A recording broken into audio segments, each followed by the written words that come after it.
Every morning, you put on clothes, you put on shoes, you make sure your phone is charged and your keys are in your pocket. But there is one thing you are not putting on, and every ancient tradition that has ever thought carefully about spiritual protection, from the hadith scholars of 9th century Baghdad to the priestly tradition of 3,000-year-old Jerusalem to the threshold women of Nsukka, Nigeria, every single one of them would look at your morning routine and notice the same missing thing. You are leaving the house naked, not physically, spiritually. You are stepping through the most vulnerable moment of your entire day. The threshold, the passage from inside to outside, from home to world, without applying a single act of protection to your body. And here is the thing that I find extraordinary. The act that every one of these traditions independently arrived at is identical. It takes 5 seconds. It requires nothing but a body and a breath, and it was documented in one of the most rigorously authenticated religious collections in human history, a collection that predates your grandmother's practice by 1,300 years, as the morning and evening ritual of the Prophet Muhammad, peace be upon him.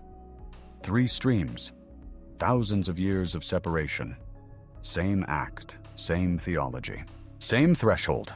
This is not an obscure corner of ancient religious practice.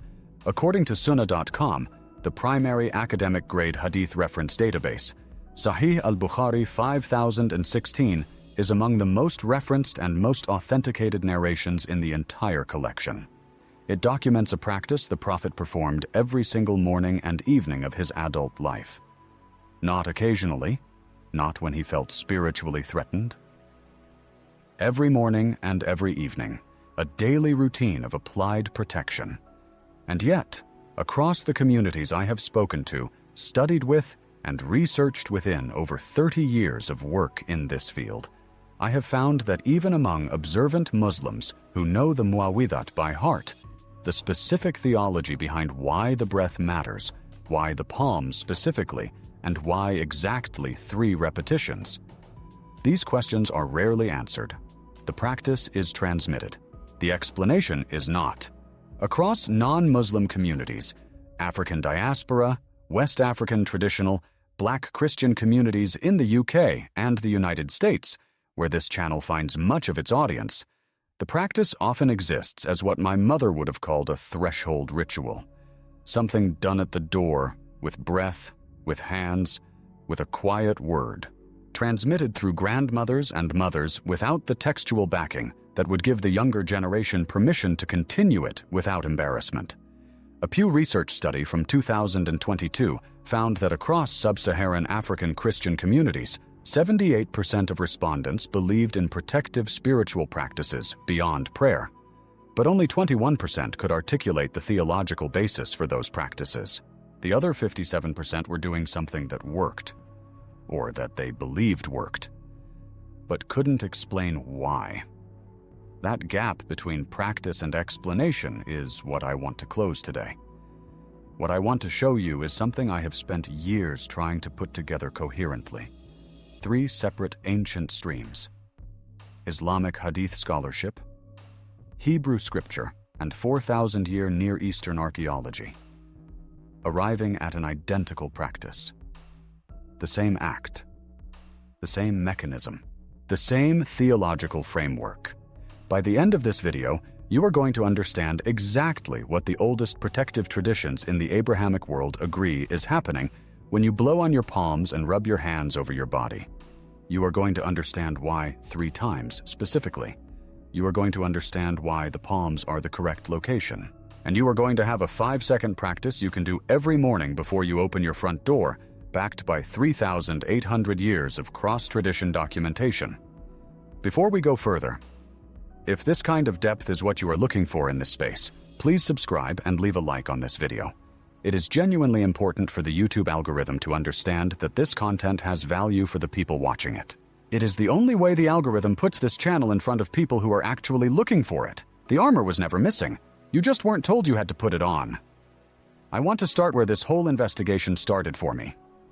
Not in a library, not in a manuscript room, but in a small house in Nsukka, in the early mornings of my childhood. My mother was Igbo Catholic. I say this in that specific combination because there is a version of Catholicism that contains things older than Catholicism inside it, and her practice was that version. She went to Mass. She said the Rosary. She also had practices that had no names in any church calendar.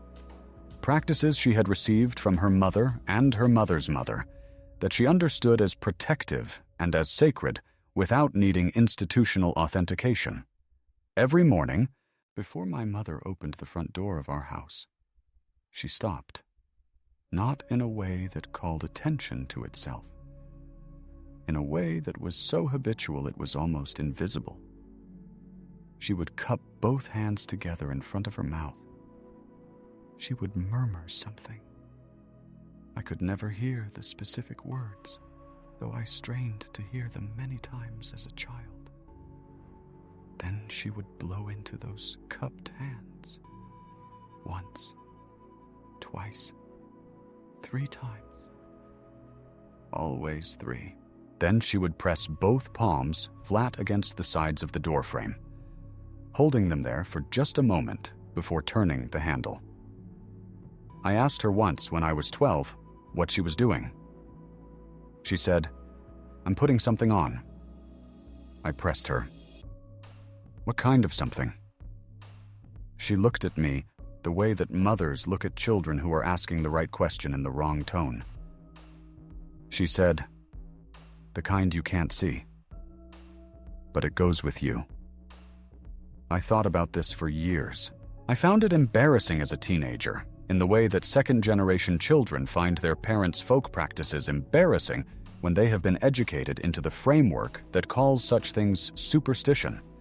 I privately categorized it alongside other things I didn't understand but didn't want to dismiss entirely. The small ritual protections, the threshold gestures, the way certain women I knew moved through the world as if they had something around them.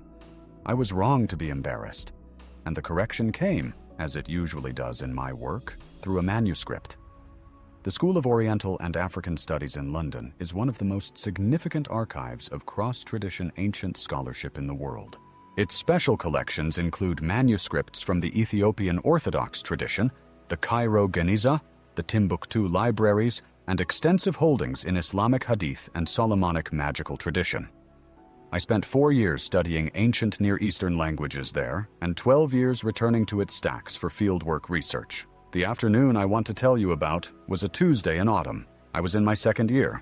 I was working on a paper about cross-tradition protective practice, specifically the relationship between Solomonic ritual as preserved in the Testament of Solomon and the early Islamic hadith tradition, and I was reading through the authenticated collections.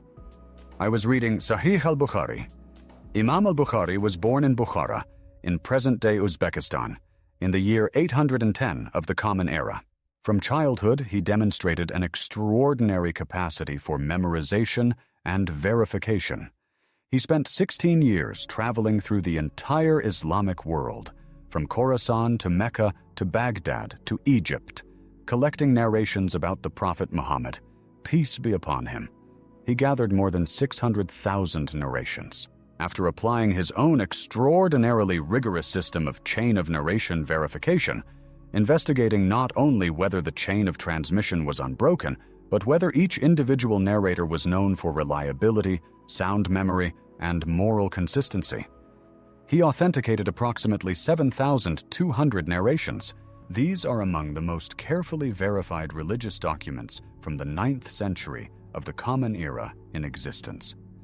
I was reading Hadith 5016, narrated from Aisha, the wife of the Prophet, may God be pleased with her.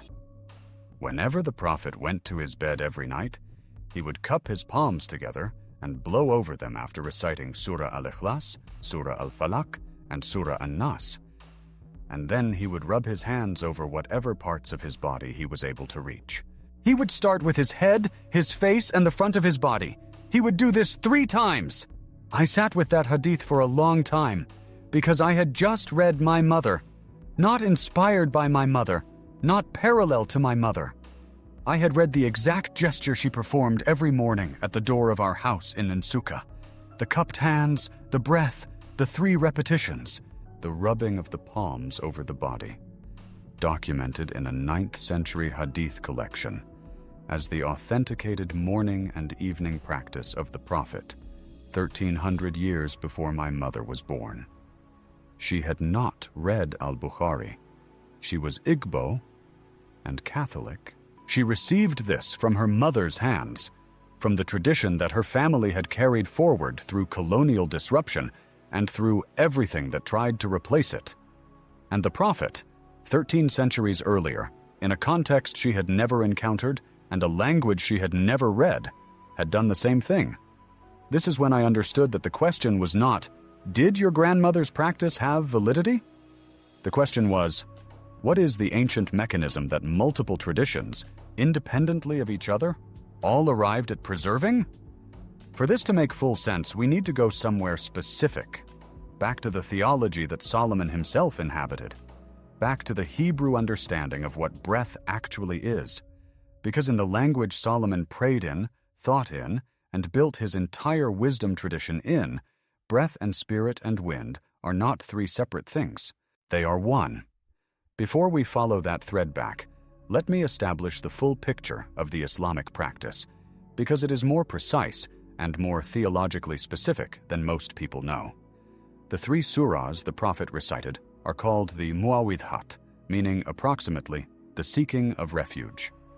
They are the final 3 chapters of the Quran. Surah al-Ikhlas. Say, He is God, the One, God the Eternal. He begets not, nor was He begotten, and none is comparable to Him. This is the declaration of absolute divine unity, the invocation of God's singular and unrivaled authority. When you recite this into your cupped palms, you are depositing the affirmation of the supreme power into the vessel of your hands. Surah al-Falaq. Say, I seek refuge with the Lord of the daybreak, from the evil of what He has created, from the evil of darkness when it settles, from the evil of those who blow on knots, from the evil of an envier when he envies.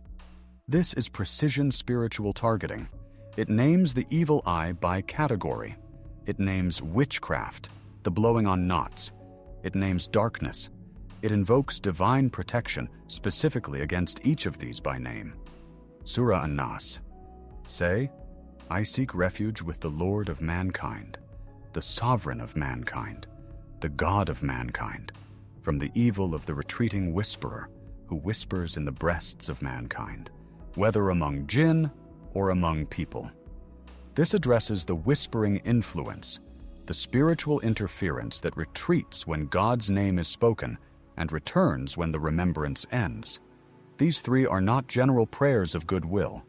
They are a targeted protection protocol. They name specific categories of spiritual threat and invoke divine authority against each one. And the act of blowing this recited protection into the cupped palms is not metaphorical or decorative. In the Islamic theology of ruqya, the practice of protective and healing recitation, documented extensively in classical Islamic scholarship, the breath is the delivery mechanism. The recited divine word carries protective power.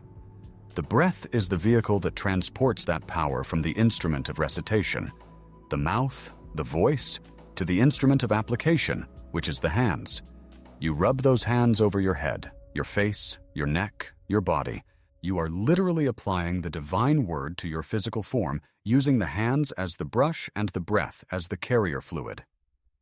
The Prophet did this 3 times.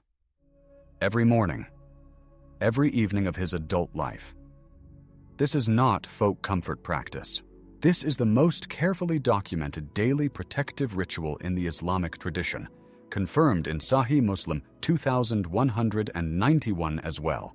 Same narrator, same content, same structure. And the mechanism it describes, breath carrying the spoken divine name, deposited into the palms, applied to the body, is not new with Islam. The theology behind why breath carries power is ancient. Older than Islam. Older than Christianity. Older in its written form than any tradition most of the people watching this video grew up inside. To understand it, we need to go back to the most important single word in the entire Hebrew protective tradition. In biblical Hebrew, the word is ruach, spelled resh vav chet, and it means simultaneously wind, breath, and spirit. Not three separate concepts that the Hebrew language happens to use the same word for. One unified theological concept for which the Hebrew language has one word because the ancient Israelite tradition understood these as one reality at different scales and different applications. The wind that moves through the world, the breath that animates the body, the spirit that creates and commands. Ruach appears nearly 400 times in the Hebrew scriptures, nearly 400, and each appearance is making the same foundational theological statement. Breath is not merely air. Breath is the vehicle through which divine power moves into the created world. Genesis 2, verse 7. This is the moment of human creation. God has formed Adam from the dust of the ground. The Hebrew is precise here. The body is fully formed before the next act takes place. Every organ, every limb. But the formed body is inert. And then God breathes the nishmat chayim, the breath of life, into Adam's nostrils. And Adam becomes a living being. The breath was the activation. The breath was what turned formed matter into living, spirit-filled humanity. This is the foundational theological statement of the entire ancient Hebrew tradition. Breath from a divine source carries the power to transform the spiritual state of the physical form it enters, not metaphorically, not poetically, theologically, as a statement about how reality works. Move to Isaiah 11, verse 4. The anointed king will slay the wicked with the ruach of his lips. The breath from the lips, charged with divine authority, is itself the weapon of divine judgment. The word is not spoken and then separated from its power. The breath that carries the word carries the authority with it. Psalm 33, verse 6. By the word of the Lord the heavens were made, and by the ruach of his mouth all their host. The entire created order, the full host of heaven, was brought into existence by the combination of word and breath from the same divine mouth. Creation itself is the primordial act of insufflation, the divine breath establishing order against chaos. Isaiah 34, verse 16. The ruach of the Lord has commanded. The ruach is not passive. It commands, it establishes. It carries authority forward from the moment of its speaking into the world it acts upon. Now, think carefully about what this means for the practice we are discussing. Solomon lived and moved within this theology. He was trained in the tradition that understood ruach as the carrier of divine authority. He built his wisdom in a framework that said it nearly 400 times across the scriptures he studied. When the divine name is spoken and breathed, the breath becomes the carrier of that name's protective power. When Solomon's tradition, preserved across the Testament of Solomon, across the key-based sealing traditions, across the Solomonic literature that bears his name, prescribes spoken divine names combined with intentional breath as the mechanism of protective sealing. It is not inventing folk magic. It is applying a theology that goes all the way back to Genesis 2, verse 7. Breath carries power. The breath from a human mouth charged with intentional divine invocation is not just air. It is the ruach applied. It is the ancient, creative, and protective force made available through the human voice.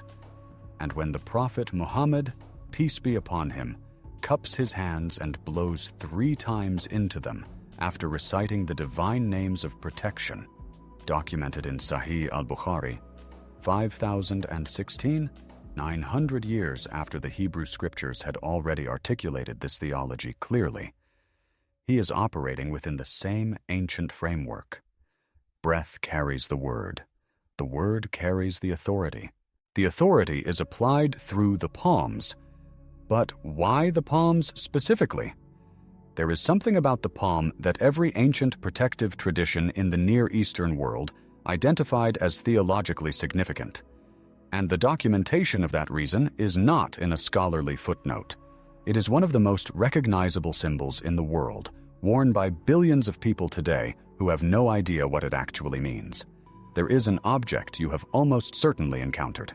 It appears in jewelry stores, in home decor, in tattoo studios, in the airport gift shops of cities from Lagos to London to New York. An open palm, 5 fingers, often with an eye in the center. Sometimes worn as an amulet, sometimes hung above a door. You know it as the Hamsa. What you may not know is how old it is. Archaeological evidence, documented in Wikipedia's cross-referenced article on the Hamsa in the Judaica academic database at ajudaica.com, and in multiple comparative religion sources, places the open palm as a protection symbol in ancient Mesopotamia and Carthage at approximately 1,800 years before the Common Era. Let me make that number concrete. 3,800 years ago, 1,000 years before David, before Solomon, before the Exodus, before most of the Torah was committed to written form. The open palm was already the oldest continuously documented protection symbol in the ancient Near Eastern world before Solomon was born. In Jewish tradition, the Hamsa is the hand of Miriam, the prophetess, the sister of Moses. In Islamic tradition, it is the hand of Fatima, the daughter of the prophet. The basic protective act associated with the Hamsa in Arab and Berber communities involves raising the right hand with the palm showing and the fingers slightly apart, saying Kamsa fi aynek, 5 fingers in your eye, to ward off the evil eye. The 5 fingers of the open palm are simultaneously the protection number and the protection action. But there is a deeper layer to the palm's protective theology in the Hebrew tradition. From number 6, verses 22 through 27, the priestly blessing, in Hebrew Nesiat Kapayim, the lifting of the palms. This is the oldest continuously performed ritual in Judaism. It dates to the time of Aaron, the brother of Moses. For more than 3,000 years, in an unbroken chain of practice, the Kohanim, the priests, the descendants of Aaron, have performed this blessing by raising both palms outward toward the congregation. And here is the specific theological content of that palm position, documented at Chabad.org in their article on Jewish hand symbols. The 4 fingers of each hand are divided into 2 pairs, creating a specific gap.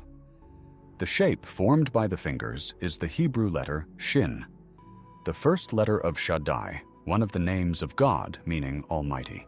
When the Kohen raises his palms in the priestly blessing, his hands are not merely raised in greeting. His hands have become the letter of God's name, made visible in human flesh. The palms are a living seal of divine authority. According to the cross-referenced documentation in traditional Jewish sources related to Song of Songs 3, verses 7 through 8, the 60 letters of the priestly blessing text are specifically connected to the 60 armed guards that surrounded Solomon's bedchamber. 60 letters in the most ancient protective prayer of the covenant community. 60 guards around the body of the covenant king. The same number, the same protective function. One expressed through spoken text, applied through raised palms. One through armed guards surrounding the physical body. The palm is not arbitrary. The palm is ancient. And if you think the parallel between the priestly blessing, the Hamsa, and the prophet's Sunnah is coincidental, I need to show you a 4th stream that almost nobody talks about.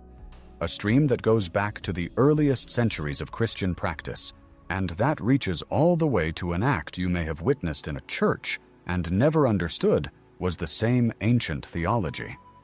There is a technical term in comparative religious studies for the act of blowing breath upon a person or object for spiritual purposes. Insufflation.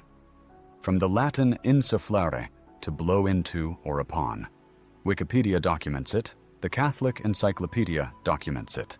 It appears across Christian, Jewish, Islamic, and indigenous African traditions simultaneously, with the same theological explanation in every case.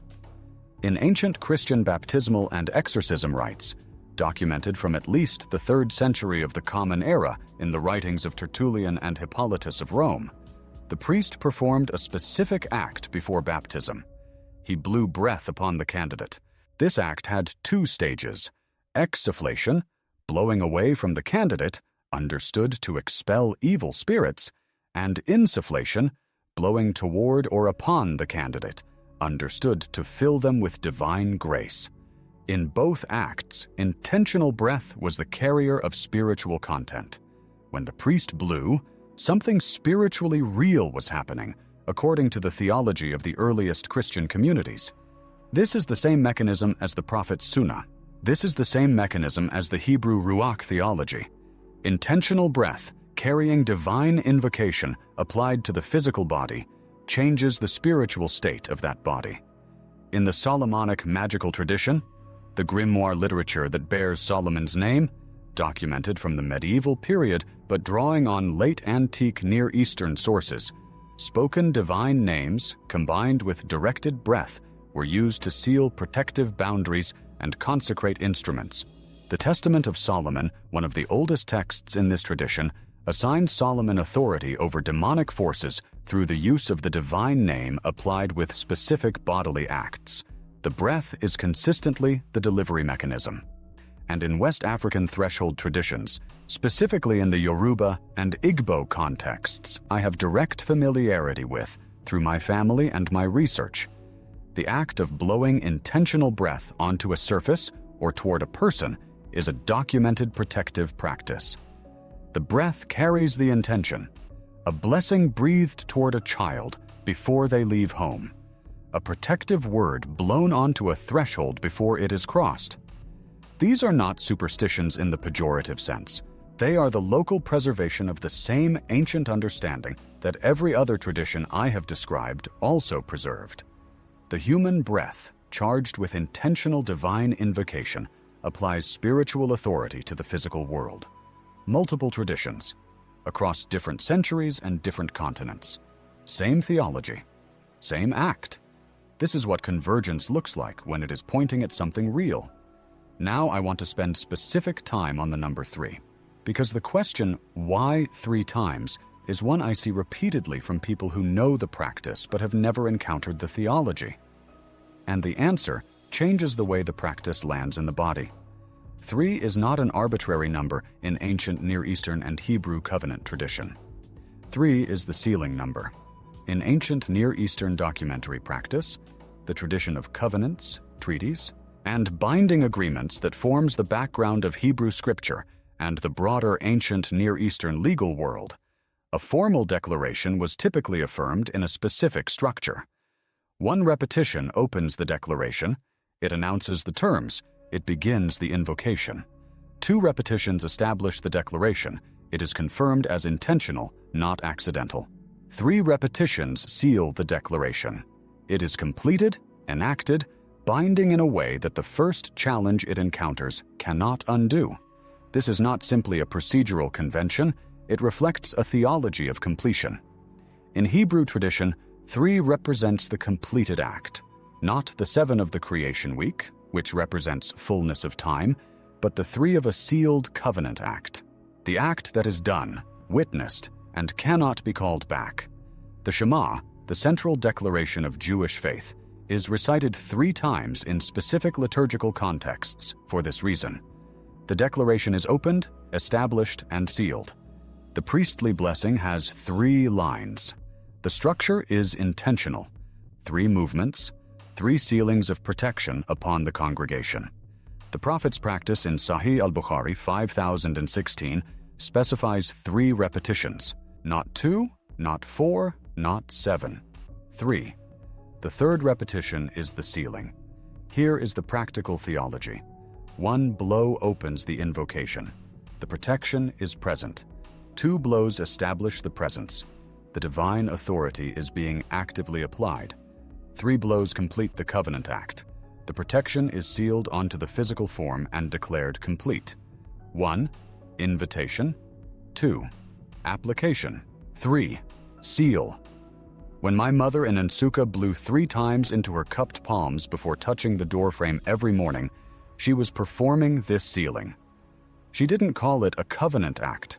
She didn't have the vocabulary of Near Eastern covenant theology at that moment, standing at a doorframe in eastern Nigeria before dawn. But she was doing what the tradition had transmitted through her grandmother's hands. The 3rd blow completes and seals what the first 2 have established. This is not superstition.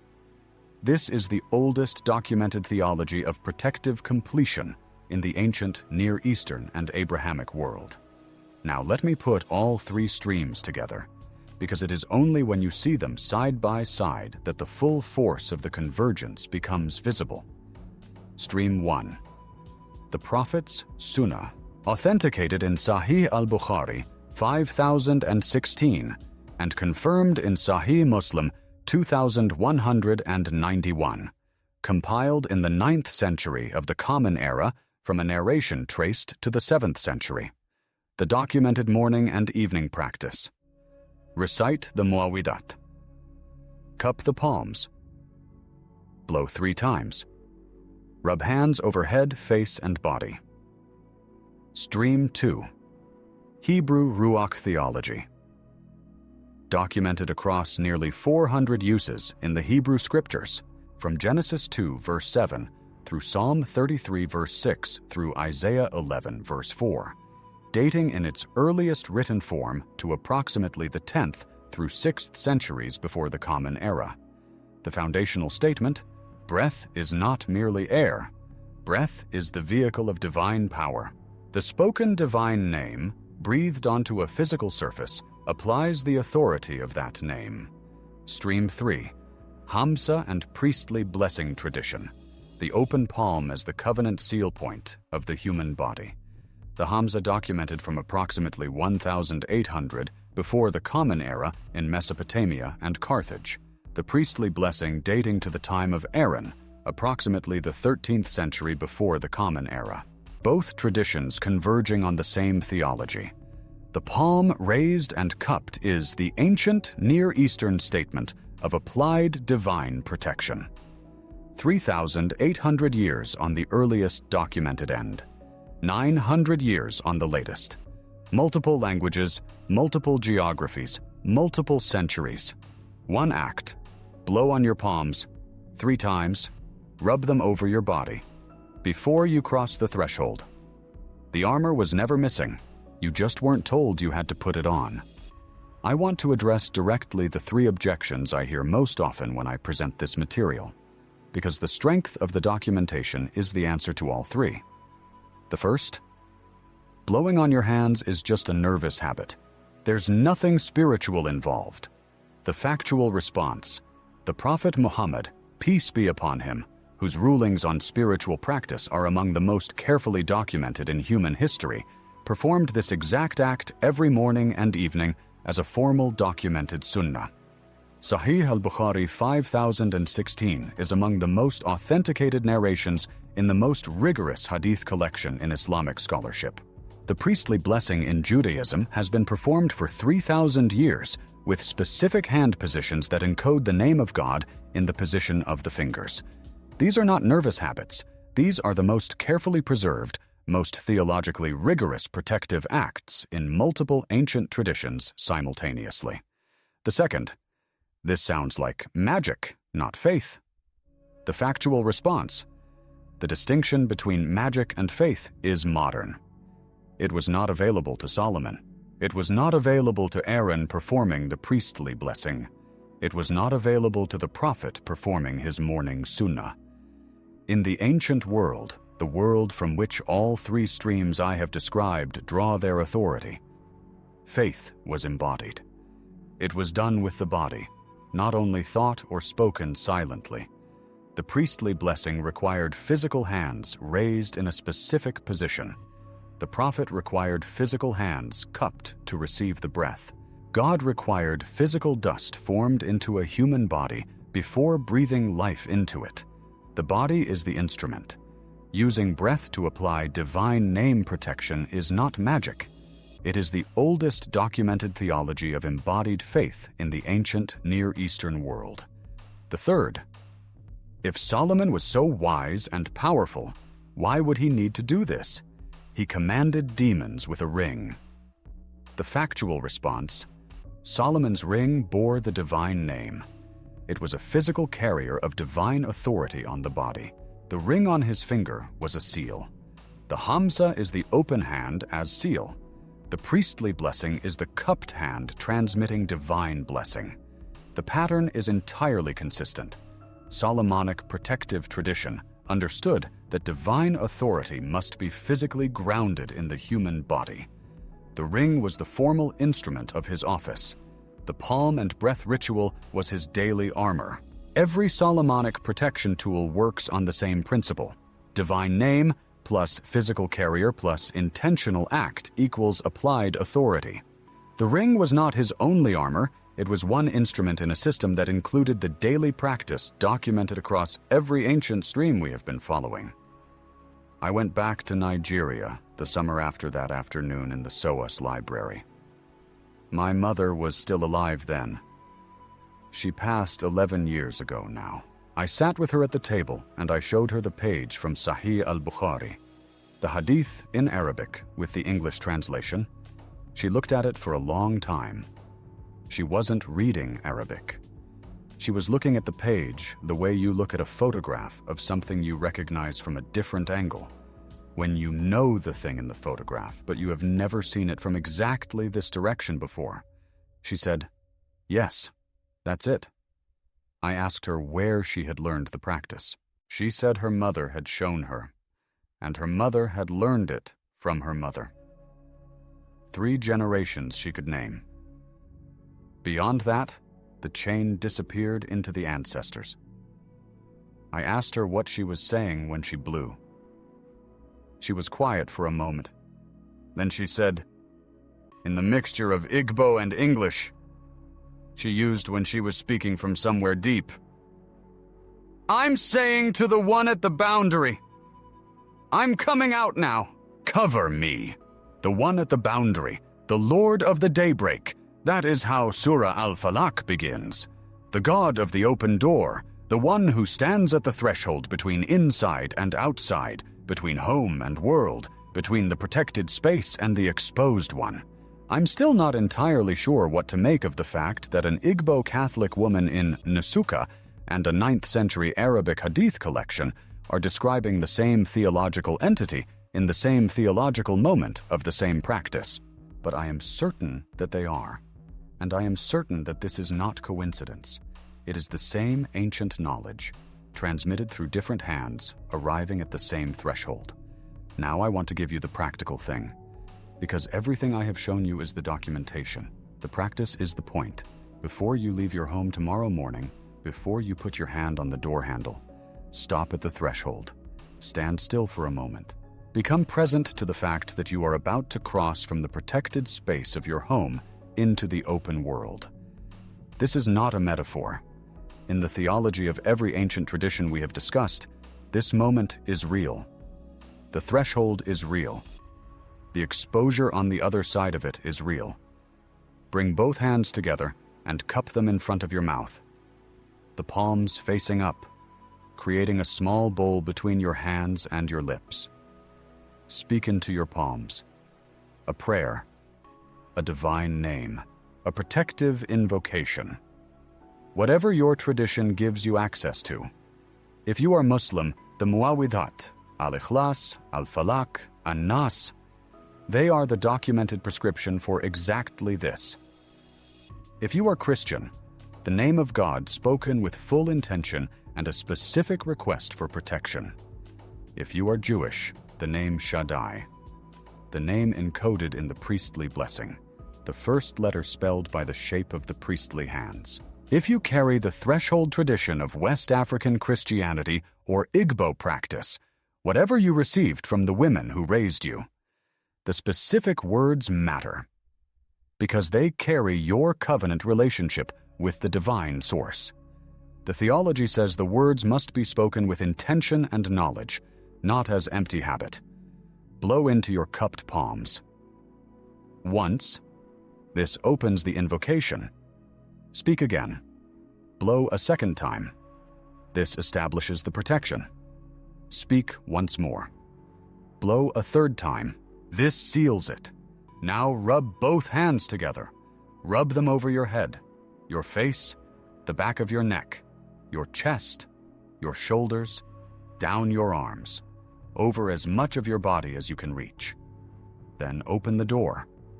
You have just performed what Sahih al-Bukhari, 5,016 documents, as the morning practice of the Prophet. You have just applied what 3,800 years of Hamza tradition identifies as protection through the covenant seal points of the human body.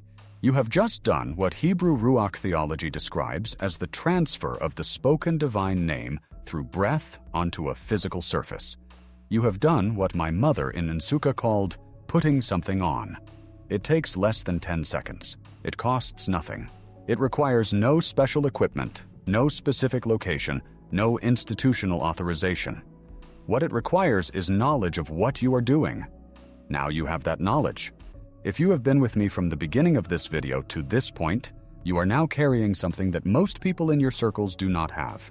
Not because it was deliberately hidden, though some of it has been, but because the full theological explanation was never assembled for general audiences in this format. Here is what you know that most people around you do not. You know that the breath is not merely air.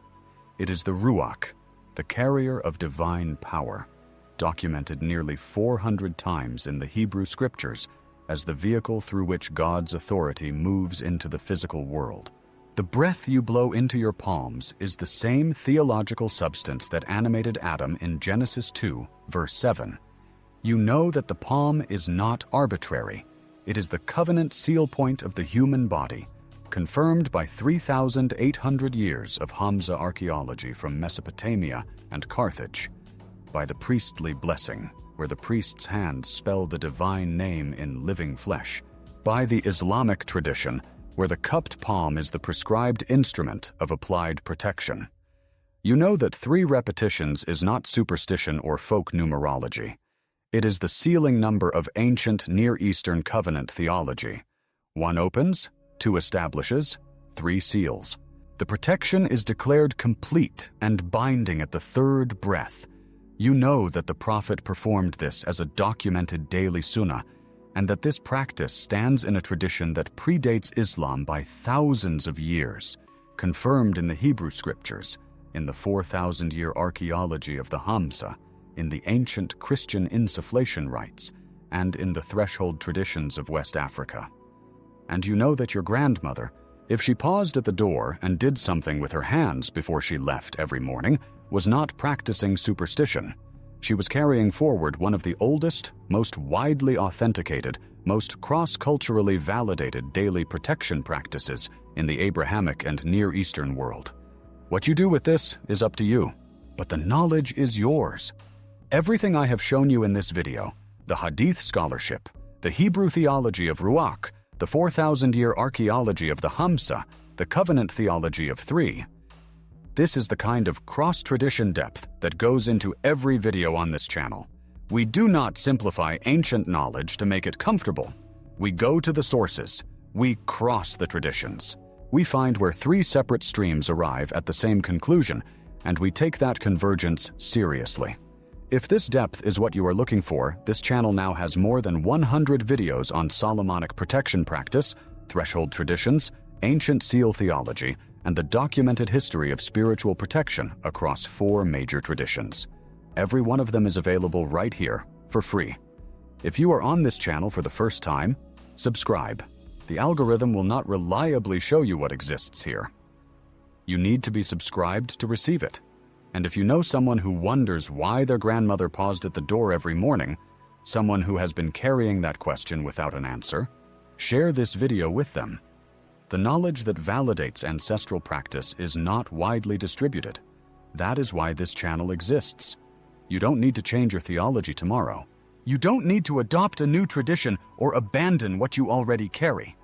You only need to stop walking out the door without your armor. Whatever words you use, whatever name you call on, in whatever tradition you received it, the act is the same. Stop at the threshold. Cup your hands. Breathe the divine word that belongs to you into the space between your palms. 3 times. Rub it over yourself. Then open the door. Your grandmother may have done this every single morning of her adult life without a manuscript to explain it. She had what the hands transmit when textual transmission fails, the practice itself, preserved in the body, crossing from generation to generation through gesture rather than through books. You now have both, the gesture and the words behind it. Walk out armed. All right, that's all for today. Take care of yourself out there. We'll go deeper next time. Tell me in the comments, did you have a threshold practice growing up? Something your mother or grandmother did before leaving the house? A touch on the door frame? A quiet word at the door? A pause before turning the handle? Write it below. I want to know how many of us have been carrying this without knowing the name for it.